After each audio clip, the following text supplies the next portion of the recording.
Law of attraction ہے کیا، اس کی اسٹیجز کیا ہیں اور یہ کس طرح سے کام کر رہا ہوتا ہے؟ تو سننے والوں کے لیے پہلے اس کی آپ ڈیفینیشن دے دیں تاکہ لوگوں کو پتہ لگ جائے کہ ہم کس موضوع کی طرف جا رہے ہیں۔ سر، لا آف اٹریکشن کائنات کی سب سے بڑی طاقت ہے، ٹھیک ہے؟ یہ مذہب سے بھی تعلق رکھتی ہے، یہ سائنس سے بھی تعلق رکھتی ہے۔ صحیح اٹ آل ڈیپینڈس کہ آپ اس کو کہاں کھڑے ہو کے دیکھ رہے ہیں۔ صحیح اللہ قرآن پاک میں کہتا ہے تم میں سے کون ہے جو اللہ کو قرض حسنہ دے تاکہ اللہ اس کو کئی گنا کر کے واپس کرے۔ یہ بھی لا آف اٹریکشن ہے۔ اچھا پوری کائنات میں ایسے آپ آنکھ اٹھا کے دیکھتے ہیں، from the unicellular to the galaxies, پوری کائنات آپس میں چینڈ نہیں ہے۔ نہ سورج کو کسی نے زمین کے ساتھ رسی ڈالی ہوئی ہے، نہ چاند کو رسی ڈالی ہوئی ہے، نہ کوئی چینیں ہیں، نہ کچھ ہے۔ ایک کی انرجی نے دوسری انرجی کو گھیرا ہوا ہے اور ویریئنس ہے۔ ایٹم کے اندر بھی الیکٹران، پروٹون، نیوٹران بھی ویسے ہی گھوم رہے ہیں جیسے یہ سولر سسٹم۔ سرور انبیاء صلی اللہ علیہ وآلہ وسلم بادشاہ کونین کی زبان اطہر سے جو جملہ نکلا ہے، ذرے میں کائنات کا راز ہے، that is also law of attraction. صحیح یہ لا آف اٹریکشن ہوتا کیا ہے؟ جی بیسیکلی ہر بڑی طاقتور چیز اپنے جیسی چیز کو اپنی طرف اٹریکٹ کرتی ہے۔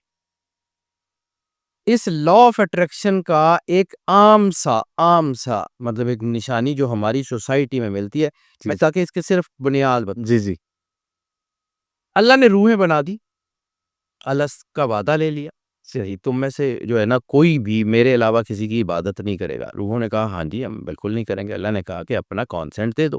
صحیح اب وہ کانسنٹ سگنیچر کی شکل میں لیا گیا، وائس نوٹ کی شکل میں لیا گیا، جیسے بھی لیا گیا وہ لے لیا گیا۔ صحیح اس کے بعد اللہ نے روحوں کو لذات دکھائی۔ کچھ روحیں بھاگ کے ان کی طرف چلی گئیں، کچھ روحوں نے کہا کہ نہیں ہم اللہ کے ساتھ ہیں تو اللہ کے ساتھ ہی رہیں گے، اور کچھ روحیں تذبذب کا شکار ہو گئیں۔ جیسے قرآن پاک میں اللہ کہتا ہے کہ ہم نے 3 طرح کے جو ہے وہ انسان بنائے، ایک وہ جنہوں نے مان لیا، ایک نہیں مانا، اور ایک جو تذبذب کا شکار رہے۔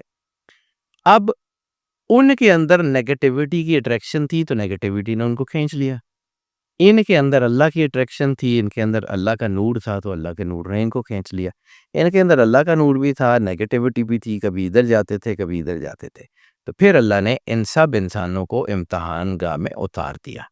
یہاں پہ فیصلہ ہوگا، ڈیسیژن وہاں ہو گیا ہوا ہے۔ جیسے میں نے آپ کے ساتھ پیرلل ورلڈ کے اوپر بات کی تھی، جی تو پیرلل ورلڈ میں ہم نے وہاں پہ الست کا وعدہ کر لیا تھا، ہم نے وہاں پہ یہ سارا کچھ کر لیا تھا، لیکن اللہ اگر روحوں کو سزا دے دیتا تو روحیں اس بات میں آنکھ بٹانی ہوتی کہ مالک ہم نے کیا کیا ہے؟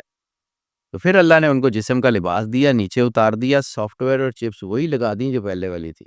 اب یہ جو لا آف اٹریکشن ہے، اس کا ہمارے ہاں اثر کیا ملتا ہے کہ وہ روحیں جو نیچے آئی تھیں، کافر روحیں مسلمانوں کے گھر آ گئیں اور مسلمان روحیں کافروں کے گھر چلی گئیں، روحیں شفل ہو کے چلی گئیں۔ اللہ نے اپنے اپنے میگنیٹ اتار دیے۔ معین الدین چشتی اجمیری جیسا میگنیٹ جو کہ مسلمان روحوں کو اٹریکٹ کرتا تھا، انہوں نے انڈیا کے جو ہے وہ بنجر معاشرے میں سے، کفر گڑھ میں سے 90 لاکھ مسلمان اٹریکٹ کر لیے، وہ اکٹھے کر لیے۔ That is the law of attraction. اور کافر روحیں جو مسلمانوں کے گھر میں آ گئی تھیں، اللہ نے نیگیٹیوٹی کا ایک میگنیٹ جس میں نیگیٹیوٹی جو ہے مجسم تھی، وہ مرزا غلام احمد قادیانی کی شکل میں اتار دیا، اور پھر اس نے جو کافر روحیں مسلمانوں کے گھر پھنسی ہوئی تھی اس نے اکٹھی کر لی۔ This is the law of attraction. اس ٹاپک کے اوپر میں چاہ رہا ہوں میں بات کروں۔